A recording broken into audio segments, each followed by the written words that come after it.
Welcome to Vacation Station, hosted by Lisa and Nancy, editors of BigBlendMagazines.com.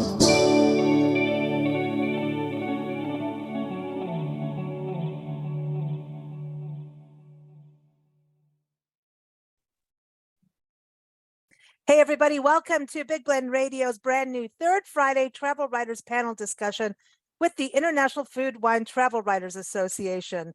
And we do this, I was saying every third Friday, but we also do every second Tuesday. We chat with destinations, all members of the International Food, Wine, Travel Writers Association, which we say IFWTWA, makes it very easy. And also every second Friday, we chat with writers about main destinations, but we love these new panel discussions because we've done a few of them, but now we have it on a consistent basis every third Friday because it's really cool to find out where they've been, get some travel tips, and also get an inside look of what it's like to be a travel writer. So today we're going to focus on Europe and global destinations, as well as the world of travel writing. And if you're a travel writer, a photographer, an author, or a destination, or in the wine industry or the food industry, I encourage you to go to the International Food, Wine, Travel Writers Association website, which is IFWTWA.org, so IFWTWA.org. Okay, so let's bring our first guest on the show who's been here before, Norm-Bour. Norm has been on our show talking about, he was on our show kind of in the middle of a pandemic, talking about his adventures during the pandemic, and then he's been on again. And he's been on, well, first being when you were in Mexico, I think, Norm. I don't know, I can't remember where you were before. I know you went to Turkey. I think that was the next time. I think the last time you and I spoke was when we were in Turkey, after I wrote the book about the upside of COVID, called COVID Stories, which included several members of the IFWTWA organization. But yeah, you and I talked when it was all relatively fresh. We were only on the road for about a year. That's right. That's right. And now you're in Jerusalem, right?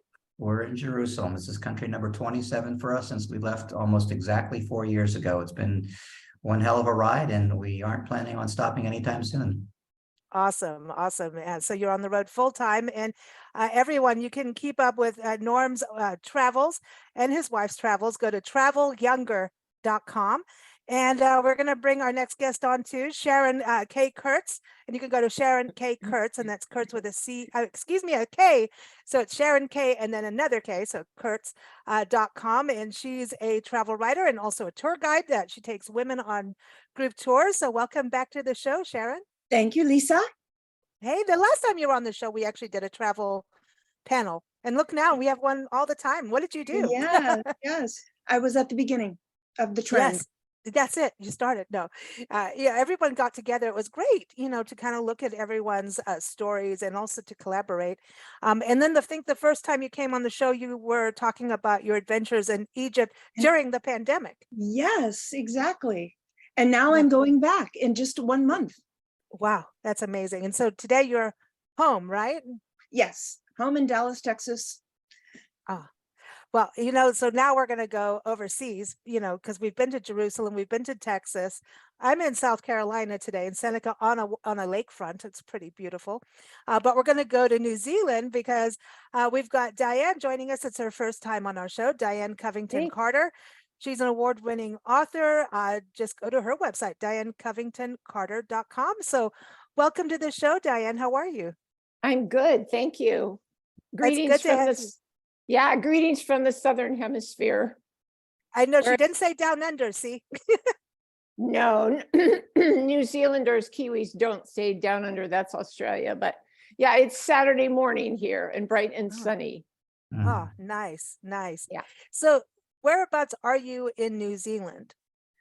We are at the north end of the South Island. We just sold a property that my husband had had for over 25 years.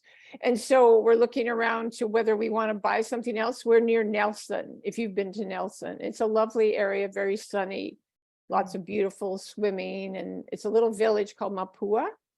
And we're just really happy. We're just doing Airbnbs right now while we figure out what we're going to do. Okay. Yeah. So Diane, I want to start with you on this. What got you started in travel writing? Because you're an author as well. I am. So I grew up with a father who was in the D-Day invasion, and he was an engineer for the Navy, so he wasn't on the front lines. And he talked about his time in France and the wonderful French, how grateful the French were, and also about a little orphan named Gilbert, who he tried to adopt and bring back. And I was a Francophile, and I went to France and I found this man 50 years later. And so I wrote a book about that, finding Gilbert.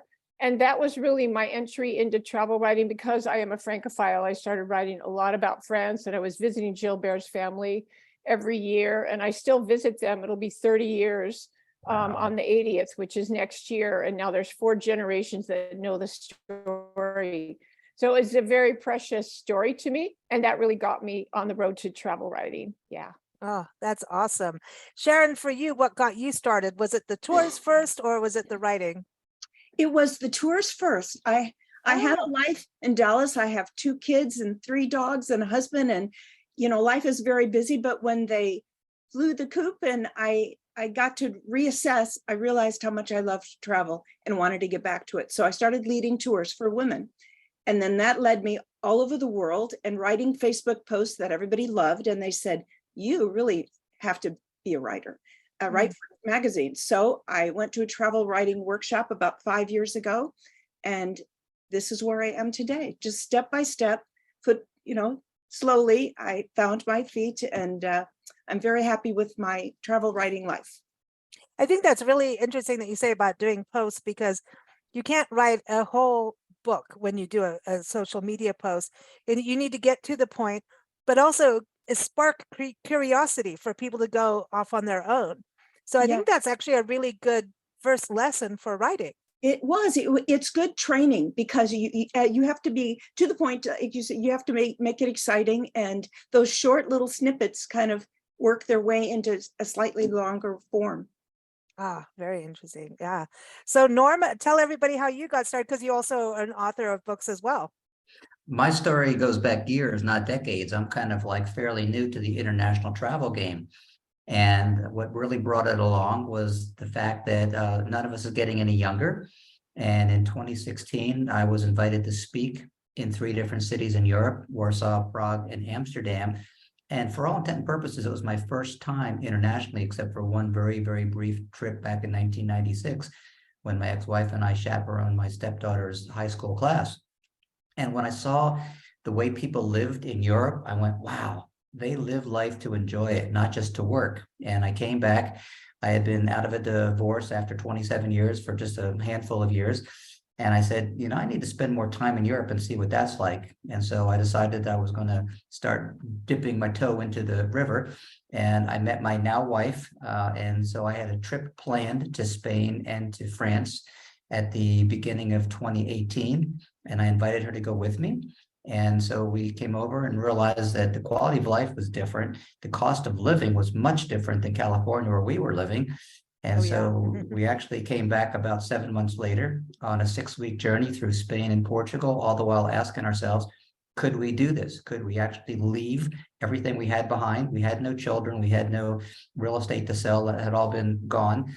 And we decided that, yeah. So we went back home to Orange County, California, and we sold everything. And about 4 months later, we hit the road on February 17th, 2019. And the plan was to stay for about 6 weeks in different locations. And that generated 2 books called Traveling the World 6 Weeks at a Time. And we spent our 90 days in the EU, and then went to Croatia, which is now EU.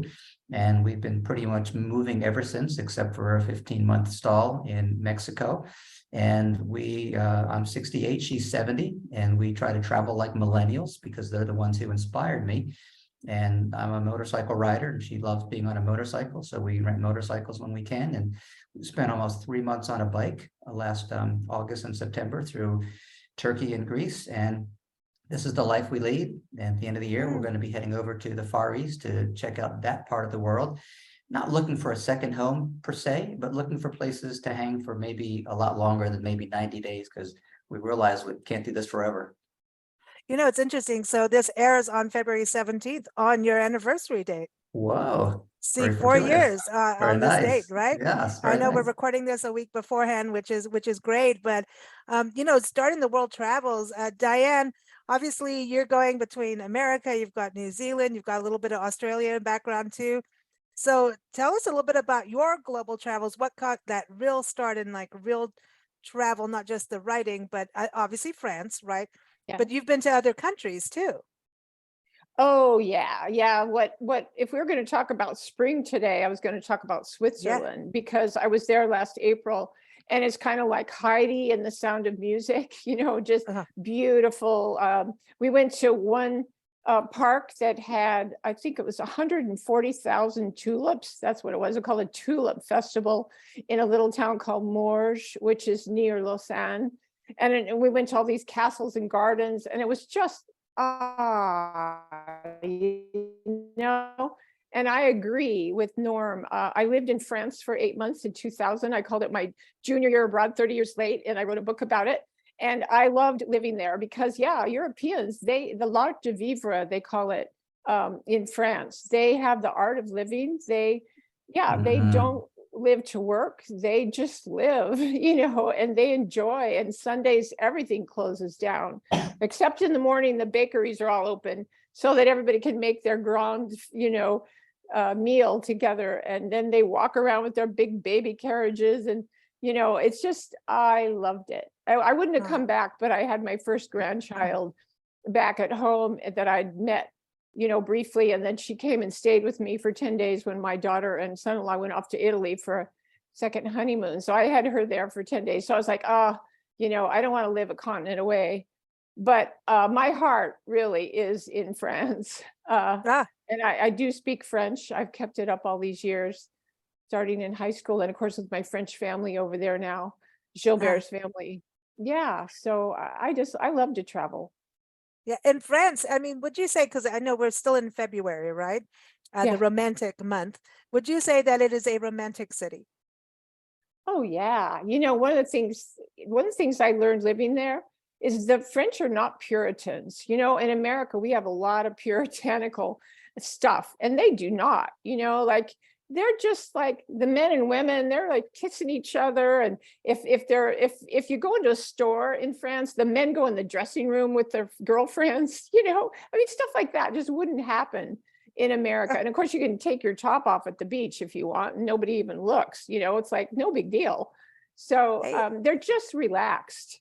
Nancy and I travel full time across the country documenting parks and public lands. And we went to our first nudie beach in a national park the other day. Oh, fun. Who knew? Okay, and Canaveral National Seashore has 2 nudie beaches. And I'm like, go park system. So you could be, sunbathing, as we'd like to say, naked, and watch, spaceships go off and rockets go off. I mean, why not? So we're getting a little bit better, Diane, I think, just a little bit, Can I piggyback on something that Diane said? Is it going to be about nudie beaches? No, ahead, unless you want me to. No, it's about freedom. It's about freedom, because everywhere we go, people say, oh, I want to go to the United States because you're so free there. And I say, no, not true. We're a lot more free in many places outside the United States because we don't have as many rules, regulations, people looking over our shoulder. And like what Diane just said, where people can kind of kiss each other and feel comfortable. They aren't so self-conscious about appearing different than what they really are and keeping up with the Joneses and all that. So that's one of the beautiful things that we find in living in different parts of the world, is that you truly can be yourself. You don't have to worry about putting on pretense and airs. Yeah. What do you think, Sharon? Because I know, how many countries have you been to now? 45. Oh. And do you know, a big part of them since I was 50 years old. Nice. Wow.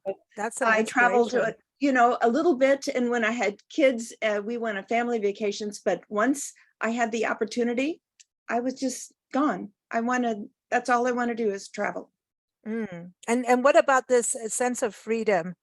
Have you experienced that? Because you've also gone to some countries that I think women may not have as much freedom, and we've had that experience in Africa and in different places where you are yourself. There's a different sense of freedom there. But I mean, we've been to places where women were not allowed in, only men. So I know it's changing, but have you experienced, freedom is it's multifaceted. Very much it is. There's different customs all over the world. And I find I just have to respect the customs of the country I'm in. I dress conservatively if that is the norm. I follow the customs of the country, and I've just got back from Jordan, and that is a little less conservative than other Middle Eastern countries, so we could wear Western dress. But I've been in Egypt and the UAE, where you have to cover your head. But I have never been to Saudi Arabia. That's one country that I don't know that I want to visit there. That's awfully constricting to women, and I haven't done that yet. Yeah, I just want to say something about freedom. What I learned, I really encourage people to learn a second language. And French has been my project since high school, because what I found living there is that no one knew my history. You know, I had no history in French except for pleasure and, you know, wonderful visits. And, you know, in America, I had a whole history. So I felt very free. There was one party I went to, and I thought, nobody knows me here. I could get up and dance any way I want, you know, because they're not going to say, oh, that's Diane. Why is she doing that? They didn't know me, you know, so that was really something. And also I noticed in France that it was very safe. I lived in Aix-en-Provence. I could walk around at night and be completely safe by myself, because everybody's out on the street. There was never a question of feeling unsafe. Now in Paris, you know, you have to be careful, and you can't look like a tourist, or you could be, you know, somebody could try and take your purse. But you know, that was really freeing to be safe as a woman to walk around alone.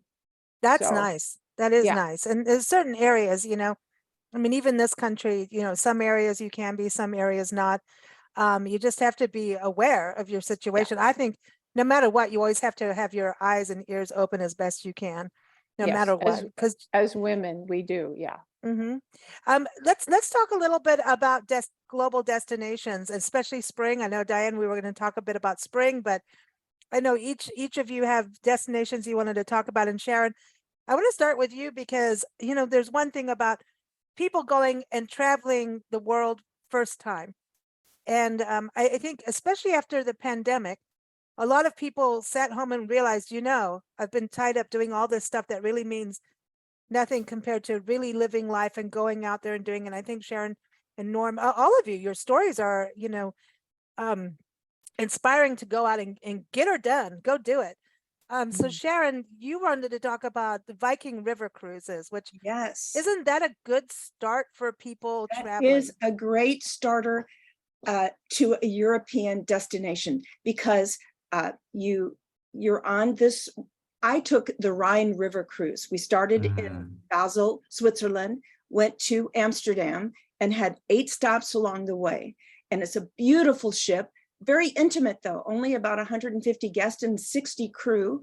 And you have everything. It's for a traveler that is a little apprehensive.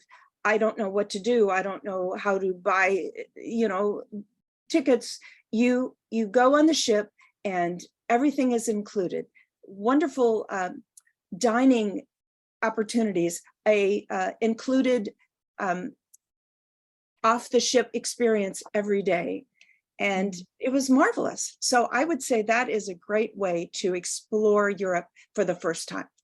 And it's not one of those huge ships. It's kind of this more intimate style, right? No, it's only 2 floors tall, very long, but only 2 stories tall. There's no elevators. There's lounges to get away and a library to read books. There's no big entertainment. That's not the point. The point of a river cruise is to just relax and get to know your fellow travelers over dinner. So it's a really wonderful experience. For people who say they don't like cruises, you've never been on a river cruise. Yeah, that's interesting. Norm, I know you wanted to talk about Greece and then Albania. Albania, that's something that, how many people go to Albania? You know, 12 people. 12. 12. Well, Yeah. what's interesting is that Albania is so under the radar. It's so under the radar, Lisa, and people don't even know where it is in many cases, and they don't realize that there's benefits there. First off, it's the former Soviet Union. It's just north of Greece, just south of Montenegro. And what's nice about it is it's not part of the European Union, and it's also not part of the Schengen Agreement. So for people who travel for, I'm going to say, long periods of time, which is traditionally 90 days or more, it offers a great way to reset your clock, because Albania does something that only a very few number of countries in the world do, and that they allow you a 12-month visa. So the scenario is for people who are traveling in Europe, which a lot of people, when they fantasize, when they visualize that, you know, I want to be this vagabond and go out there and see the rest of the world. There is so much of the world in Europe, and I can only speak to the European continent. There's 27 countries that are all under the collective Schengen agreement. And so the problem is if you spend 89 days in any one of them, you can only spend 1 day in any of the others. And so now you are forced, literally forced, because now with passport control being as computerized as it is, they are monitoring you, and there's some very stringent benefits if you go overboard. So what's beautiful about Albania is that you can go and you can stay there for 365 days, leave for 90 days, and you can just go across the river or go across the ocean and be in Italy, or just go south and you can be in Greece. And after 90 days, you come back and you get another 365 days. That's a huge benefit. The second benefit, out of the 27 countries we've lived, Albania is pretty much the most affordable place that we've lived. We've lived in Croatia, we've lived in Cambodia, we've lived in Thailand, and they're all relatively affordable. But the prices in Albania, and even Turkey, by the way, because we got residency there and we were there for 8 months, Turkey was also very, very affordable. But Albania is even less expensive. And I'll just give you an example. We're going to be going back to Albania at the beginning of March, and we're going to be there for 90 days. We were originally going to stay for a little bit longer, but because we're going to be renting a motorcycle and going back to the EU, we had to stay longer in Albania. Otherwise, we were going to potentially need to be in the EU for longer than 90 days. So we're renting a 2-bedroom, very modern, very contemporary apartment with a full-on ocean view, looking at the island of Corfu, 2-bedroom, all the accoutrements for $500 a month. Wow. And Southern California, where I used to live, something like that would be $10,000 a month if you were to rent it on an annual basis. And you can go out to eat for a very reasonable amount of money. Here in Israel, we got sticker shock when we saw the prices of food here. Rooms are a little pricey too, but it's food prices that have really been surprising. So we've kind of cut back on some of our goodies and everything. But Albania is a country that I would very highly recommend that anyone visit. They're very American friendly. We are on the south part, which is literally just north of the Greece border in a town called Sharon-K.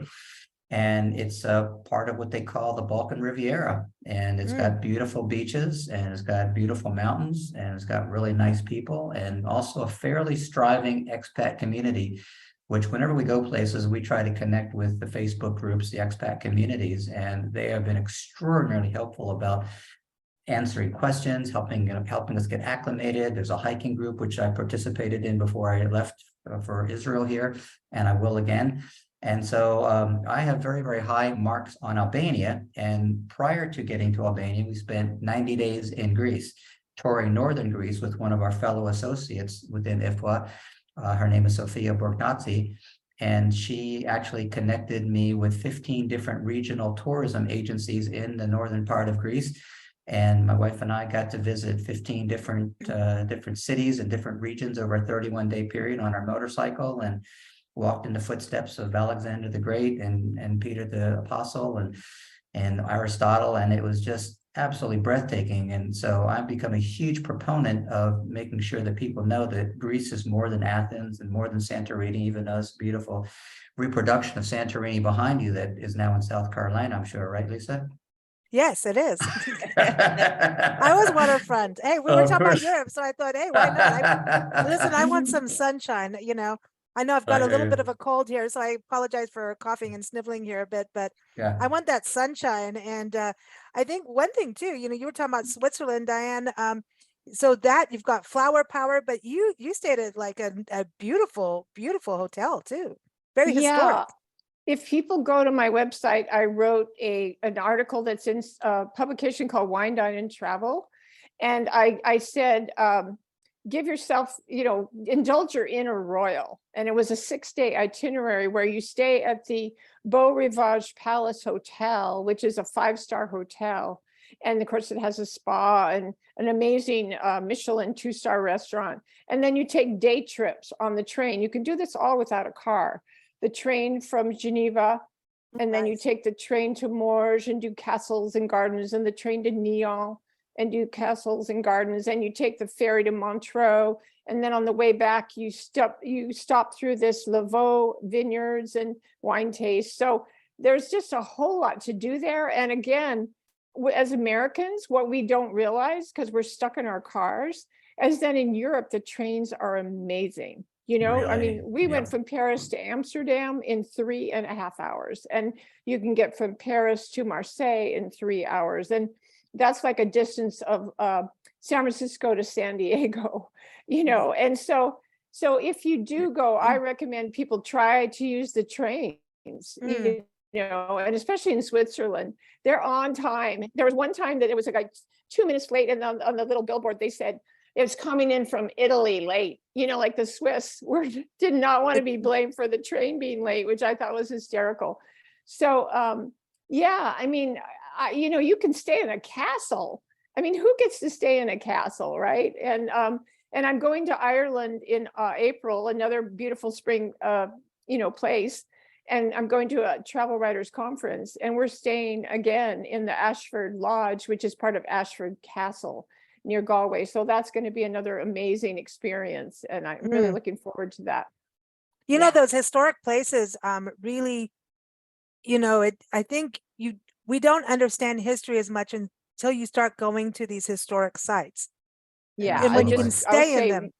Yeah. And like when I lived in France and I went to get a phone, they said age of building 300, and I laughed out loud, because in California, you know, nothing was there as American until 1850. And so, yeah, just the kind of history they have there is, yeah, I love that. It's like time traveling. When I get off the plane and I'm in those beautiful old historic places, I think I've just time traveled. I love that. What about you, Sharon? Yeah, what's that, Sharon, for you traveling on the Viking cruises? And then the last time talking about Egypt, I mean, does history play a role in your travels for you? Oh, yes. I am a history buff. So before I go on a trip, I always read up on the history. So I kind of it adds to my experience. And being a travel writer adds to the experience, because when you're just a tourist, that's fun, but you don't study and research, and you don't have a reason to go talk to strangers and learn the backstory. So that just adds to the whole experience. And on the Viking cruise, I loved the little French towns and German towns. And so that's my favorite way to travel. I think there is something about what you're saying about, as a travel writer, I want in the back of the restaurant. I don't always want in the front in the fancy food. Yeah. I want to go in the back. I want to feel the heat that the chef is feeling. You know, I want to know what's going on. I want to see, like, oh, where's your produce coming from? Like, really, you can say farm to table, but, you know, I've been in restaurants where the farmers are bringing in produce, and I'm like, that to me is the coolest, you know? So, yeah. So Norm, I know you were going to say something on the history part too. I was, and like Sharon, I'm a history buff myself, and I didn't used to be until I started experiencing it firsthand. And the second location we lived in was Tivoli, Italy, which is about 20 miles east of Rome. And the town that we were in was 700 years older than Rome. And this building that we were in, an Airbnb, was 500 years old. And I was just incredulous. Like 500 years ago in the United States, we were all wilderness. Christopher Columbus had just sailed over. And don't say his name. Exactly. Very sensitive subject. But to be able to look at history in such a broad perspective, and again, going to Egypt, this will be the third, you know, major civilization here, because been through Italy, been through Greece, and now going to the Egyptian. And so, you know, we're talking going back 3,000, 4,000 years. And the way people live back there, how they were able to do what they did and build the things that they built, it's like, it just boggles my mind, even here in Jerusalem, to see the place where Jesus Christ was crucified. It's like, that is it just boggles me. Yeah, I want to go to you, Diana, on France. Have you been to the catacombs? I have not, because that's not something I would get creeped out by that. I know, So- right? We were going to put the catacombs. Travel writer Debbie Stone, who's also part of IFWTWA, did a story on the catacombs, and we almost put it on the cover of our Way Back When history magazine. And we just kind of felt like, oh, that's kind of weird because like people may, that's part of my family's in there, but it's kind of interesting when you travel through these historic sites of how burials have happened. I'm not trying to be, dark and dismal, but there's I think we understand mortality a little bit better when we travel and we go to these historic places. I mean, think of Pompeii. I mean, that's something. Yeah, go ahead. Yeah, I'll just say briefly, Aix-en-Provence, where I lived in France, was founded by the Romans because of the source, because of the springs. There's fountains everywhere. There's over 50 fountains and a wonderful spa there that uses the fresh source water. And then when I was in near Geneva, Lausanne, the little town of Nyon has Roman ruins that one of my photos that I submitted for this is of the ruins, and it's in my article on my website. And, so that town goes way back to the Romans. And you just look at the ruins and you can see the old walls. I mean, it's like, Yeah, the Romans really, they wanted luxury. I mean, it's really interesting hearing about like in England, the Roman roads, and they're when you go on the Roman roads, they're arched in a way in the center, even. And some of the old, there's like Petter's Way, and there's you can walk the ancient Roman roads. You can go on a hiking tour, and that's something. Have any of you done that, where you go on like a little bit of a walking tour or a hiking tour? You were talking about a hiking group, Norm. Have you done that, where you've gone like on a more than a day long kind of hiking excursion? No, not at this point in my life. I don't think that we really have the desire or the stamina to be able to do that. He doesn't want to go camping.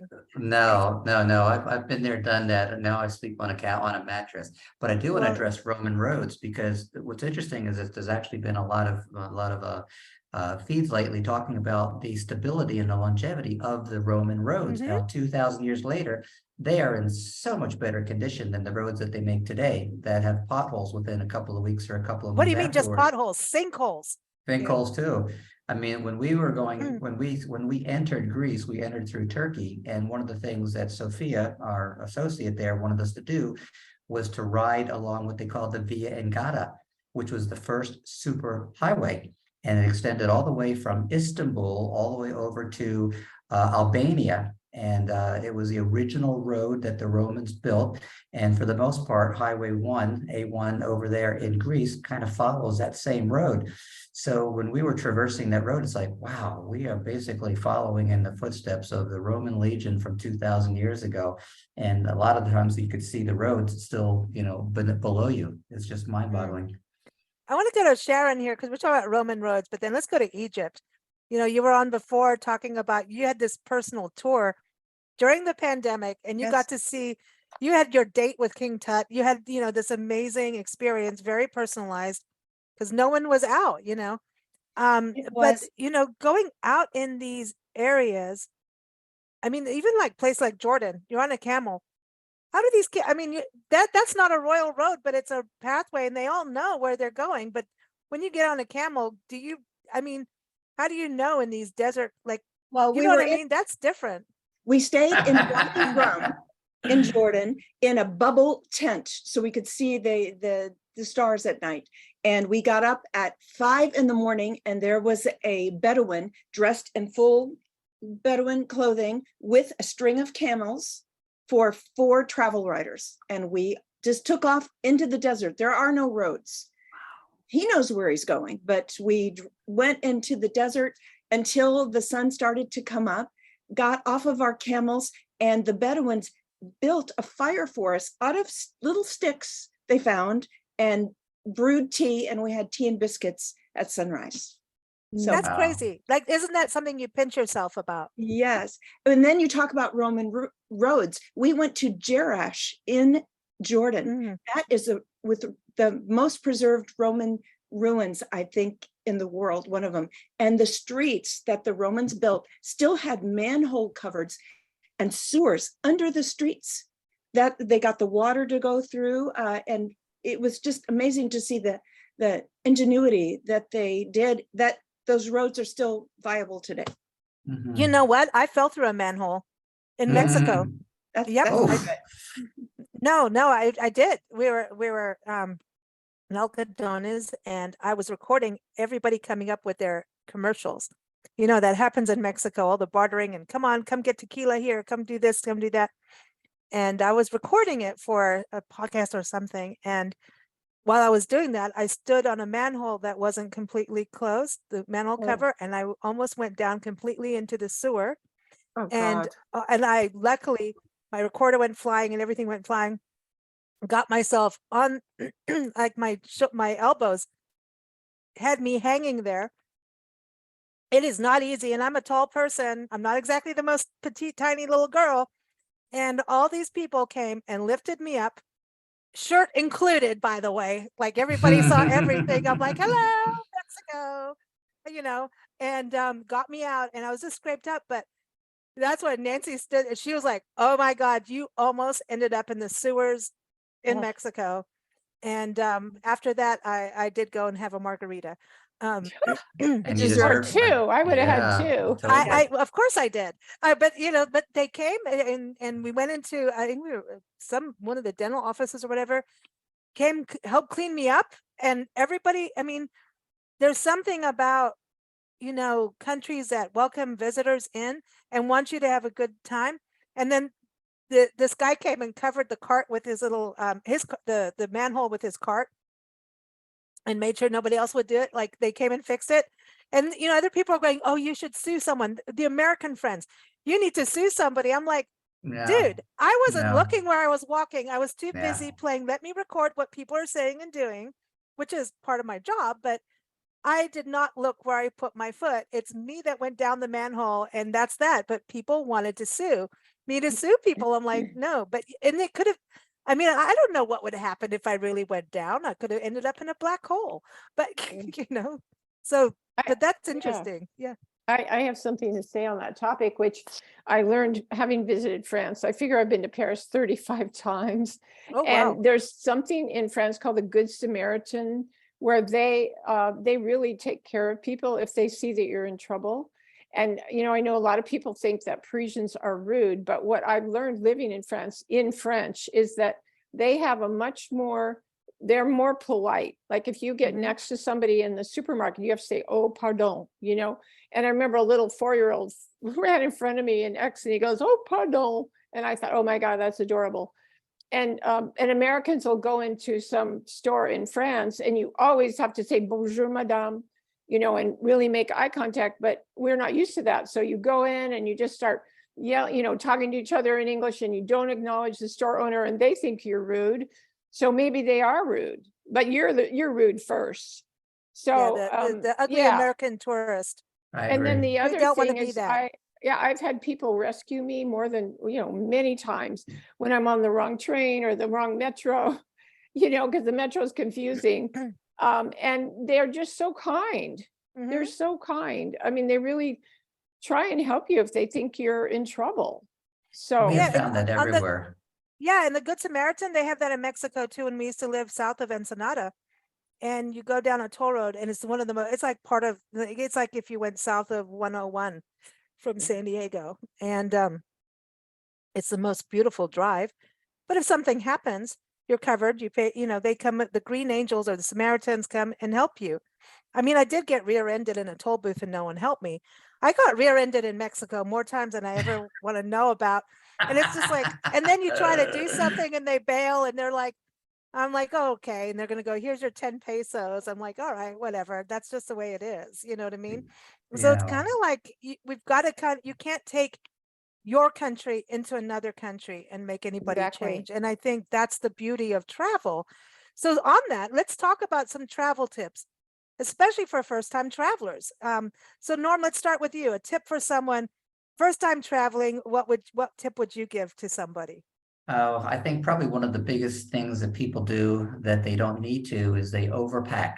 That's what I was going to talk about. Yeah. Yeah, we're minimalists. And so when we left on our journey, we basically sold everything in both of our respective houses. And we had two 28-inch suitcases ready to go. But even the night before, we were weighing them and still thought that they were overweight. So we ended up jettisoning probably 25% of what we had in our suitcases. And our very first leg was in Valencia, Spain. And while we were there, we jettisoned even more and got rid of one of the suitcases. So we do not check in luggage, if at all humanly possible. I have a good sized backpack that's only about 42 liter. My wife has about the same. And then we have two smaller backpacks, which we would call personal items. So if we can avoid checking in luggage, especially after the debacle of last summer with luggage just kind of get waylaid everywhere and got stuck in Heathrow Airport and airports all over the world. We want to be able to get off the plane, go through passport control, and just get to our room and not have to schlep a big suitcase with wheels on it and everything else like that. And yes, it is a little bit more strenuous and not everyone can do it. That might mean you have to wash clothes a little bit more often, but what ends up happening is that almost invariably, whatever people take with them, they will not wear probably 20% of what they bring with them. So only take what you think you really need to. And that's why you see me with the same shirt on every IFWTWA show. There you go. Podcast. Yeah, I just want to say, when I moved to France for 8 months, I took one small rolling suitcase and a backpack. Because I thought, why would you take clothes to France, first of all? And I'm a great believer, you've got to pack light, especially if you're going to take trains, because people don't realize you got to heft your bag up. So you got to go up and down stairs in the train station. Some of them have elevators. And then you've got to heft your bag up. And, it's like, please pack light, really, one small rolling bag. And then the other thing is I love to walk when I get somewhere, good walking shoes, and just walk and discover where I am. And you just, you just have the best experiences that way. And then I like to buy a few clothes on the trip. So I always leave. I did one travel article called Packing Light for a Trip by Train and Leave Room for the Magic. And, so you want to have some room because I love to buy souvenirs that are useful, like clothes, And then I think when I put on that sweater or that scarf, I think, I bought that, wherever I bought it. So leave room for the magic. I love that. Yeah, for sure. Sharon, what about you? Well, I just want to go, you were talking about being safety, right? As women, and packing light is part of that, right? Yes. You don't want to be encumbered with too much stuff. You need to be able to run and go, and handle your bags by yourself. So I'm preaching to the choir here, but I'm a carry-on traveler as well. With a capsule wardrobe, you never wear as much as you bring anyway. But one thing I was going to go back to is when you fell into a manhole, well, my one bit of advice is when you're traveling, don't try to take a photo as you were walking. I fell into a gopher hole in Tanzania on my first day. I was going to get ready to photograph these flamingos in a lake and wasn't looking where I was walking and almost broke my ankle. So that would have been bad.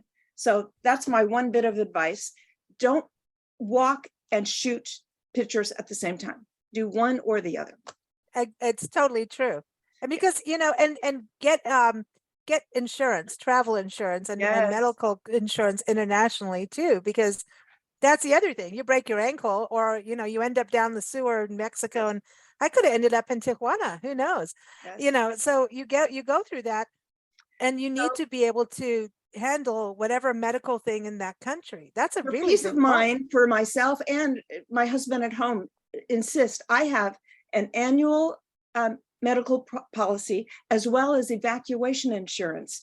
If anything should happen, that's smart. You fall in that gopher hole. What if it, went down to who knows where, buried up to my head, and they have to evacuate me out? They will come get me. They'll send me home in a plane. They will either bring him over to be my companion, but it's peace of mind having those two pieces of insurance. That's a really good tip. So let's talk about tips for travel writers. I know you talk about don't photograph and walk and go down the manhole or the gopher hole. I actually know someone who broke both their legs going down a manhole in, I think it was Toronto. Yeah. And so there's that anyway. Thank goodness for margaritas. So let's talk a little bit about for travel writers, because you're all doing it.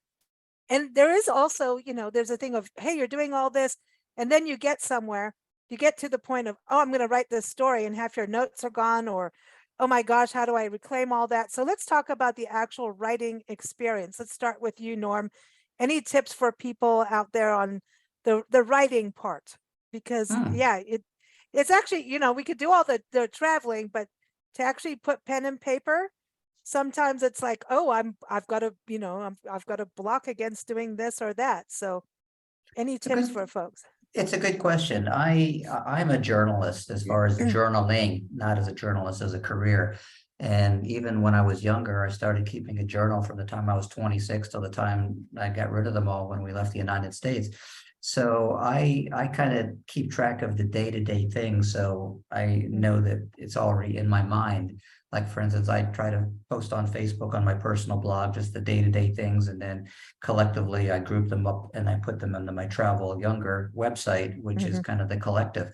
And then I look at, where's the story that I think I want to sell? Like, for instance, Albania being what it is. I just did a story that I called, Albania for a year, Albania for life. And it's basically a story about why Albania should be on your radar if you were looking for a long-term stay. And I'm in the process of writing a story here on Israel called An American Jew in Israel, because as a Jew, going to the homeland, going to the motherland is a very, for some, it's a very religious experience. It's a very spiritual experience, a bonding with your heritage and your roots and everything. So I kind of keep things written down as they happen, because our memories are so infallible, especially if we are doing a lot in a short period of time, then things get jumbled together. So I would say keep pretty copious, pretty detailed notes, and then you can always flush them out later and use just the stuff you want when you actually put, pen to paper. Okay. What about you, Diane? Well, I always try to look for what's really special and unique about a place that maybe hasn't been written up. And it's like a photograph. You want to narrow the focus down so that you are catching one particular thread of something. And I find that magazines want that also. They don't want Paris. They want, unique back walkways of Paris, or the flea markets of Paris, or they want something like that. And I really pay attention to what is exciting for me or kind of moves me, because what I've learned, I also teach creative writing, is if it moves you and you write about it, it'll move the reader, because there's energy in that. So I look for where there's energy. Yeah. And I'm also a journaler, Norm. I kept journals while I was in Aix-en-Provence. And then I wrote my whole book, 8 Months in Provence, from those journals, because I was able to recreate everything that happened. Yeah. Oh, amazing. Amazing. Sharon, what's your tip for travel writers? I do journal, but I've discovered a wonderful voice recorder that actually transcribes for me. So whenever I meet anyone on the street or a fascinating character, I turn it on, we record, we talk back and forth, and then by the time I make it to my hotel, it has transcribed what he said. So it's kind of like a journal, but it's in my phone. So that's my backup. What's it called? What's it called, Sharon? Olle, OLLE. I recommend it for everyone to get this. That's so funny. Someone was talking about that on a Facebook group I'm part of yesterday. And I was trying to get it right, because I was like, what? How was it spelled? I got all kinds of things. I'll maybe put it in your notes, but it's there's a free version and then a paid version. And I like the paid version because it will transcribe for you, and you don't have to go back and listen to 2 hours of conversations. You've got it right there in writing. Did you transcribe our show? No, I'll turn it on now though. Okay, here we go. I'm transcribing. So I'll have us. If I can add to that, so I'm an Android phone user, and Google has an app called Recorder. And that's what I do when I do interviews, because I'll do stories for different types of magazines. And so I will go ahead and record it, but it does the same thing. So for anyone who's an Android lover and loves the Google platform and everything else like that, Google Recorder will do that as well. And I find it great because I can listen to it and then I can see the words, and that way I'll be able to just grab the whole text copy and just download it and then save it to a Word file and do all the fix-ups and And stuff. it keeps that atmosphere too, that vibe of the place, and that, I love to hear the sounds of the place Yeah. that you're in. It transports you there. It's not just the photos and the writing, but it's those sounds. Yeah, Because it's true, yeah. like if you're in a place with a lot of trains or a place with lots of birds or something, it has that atmosphere for you. So I think that's a really, really good point. Before you go, the International Food, Wine, Travel Writers Association is global. So I want to get a sense of what you're enjoying from the association. And I know, Norm, you're working on getting more members that are international, like Diane. Diane is all over the place. We can't hold any of you down, which is good. But for Yes. you, tell us a little bit about what you're doing with IFWTWA for that. Well, when I was in Greece and I got to be friends with Sophia, we talked about how many international members were part of this international association, and come to find out that there was only a little bit more than a dozen. And I said, we really need to do something about that. So Corey and I started a conversation. I said, I would like to help the organization grow internationally, because so much of it is all domestic, and there's nothing wrong with that. But the whole idea is to be able to help the people who are within the United States find other places in the world that they can go and visit and do trips to, and form a collective relationship and collaboration and so forth and so on. So they gave me a title of international liaison, which basically just means that I am trying to go out and engage foreign writers who want to be part of the association. So if anyone who's listening to this is outside the domestic country, United States, and if you have friends overseas, make sure you encourage them to join, because they are waiving the $50 initiation fee until March 8th. So if our show is going to be airing on February 17th, you've got like 3 weeks to jump on board, save yourself $50. And I think that I've kind of started a little bit of momentum towards finding more benefits for the international group that go above and beyond what the domestic group already gets right now. Some incentives to all collaborate. Like I'm in touch with one of our writers down in Australia, and she was sweet enough to say, when you get down here, I would love to host you here. And so nice. We're going to make sure. And I said, we'll be happy to reciprocate if ever you want to come to Albania. We've got room for you. Awesome. And everyone, it's IFWTWA.org for that. Diane, what is one of the benefits for you? I know that there's a lot in New Zealand, a lot of IFWTWA members in New Zealand and Australia. Yeah, no, I just joined recently, so I'm a new member. I've been a member Wonderful. of SATW, Society of American Travel Writers, I am, and another travel writing group. But I think these groups are very helpful. And I'm definitely going to follow up with Sharon and Norm, because I'm going to Greece and Turkey soon after Ireland. And also, so the networking really helps in groups, because writing is solitary. When you sit down at your computer to write, you're by yourself. And so having a group of people who are in the same field really helps, and you can collaborate and help each other. Exactly.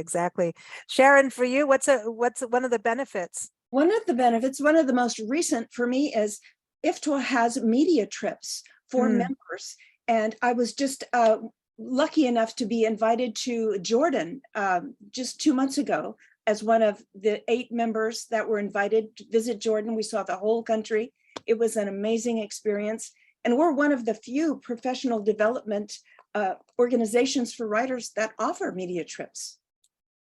And I think it's really amazing to go to Jordan too. Oh, it was incredible. I'll never forget it. Yeah. That is, I know Linda Milks was on our show in January talking about her experience, and it's a special thing. It's one of those that I don't know how many people just get on a plane and go to Jordan on their own. And to have these stories, and especially women going to Jordan, is that something that you would think that a lot of women wouldn't think of going? But it's we all wrote a story for IFWTWA to be published in the magazine, and my story is about women empowering women, because we visited they call them co-ops where women get training and learn how to make a living. And it was really a wonderful experience. So one of my stories is about women empowering women, and we're coming up on National History Month for Women next month. Exactly. And that's international. March Yes. 8th is the big day. Yeah. Yes. And everyone, IFWTWA does have a magazine, the Food, Wine, Travel magazine, FWT magazine, which is awesome. So that's another huge benefit. And so again, IFWTWA.org is a website. Let's go around and get everyone's websites, and you can give everyone a shout out for your social media. So Sharon is Sharon-K-Kurtz, and that's Kurtz with a K Yes. and a Z.com. Yes. Okay. Diane, give everyone your website. Diane Covington-Carter, Covington-Carter.com. .com, yeah. And I just created a new one this last April. It's got all my books, articles, awards, blog, classes, it's all on there. And then for Norm, it's Travel Younger. It .com. is. And on Facebook, I have a Facebook page, and I kind of keep more up to date on my personal Facebook page, which is Norm-Bour, spelled B-O-U-R. And, I love helping people and motivating them to maybe hit the road if that's what their goal and their dream is. We should just play it, hit the road, Jack. That's it. Right on. Thank you all for joining us again. This is our second panel in this new series that airs every third Friday. Again, we're also here on bigblendradio.com with IFWTWA and on YouTube. So you can watch on YouTube, you can watch on Facebook every second Tuesday, every second Friday, and every third Friday. So thank you all for joining us. Keep up with us at bigblendradio.com. Thank you for joining us. Thank you. Thank you, Lisa. Thank you. Thank Good to you. see you, Diane and Norm. We'll have to stay in touch.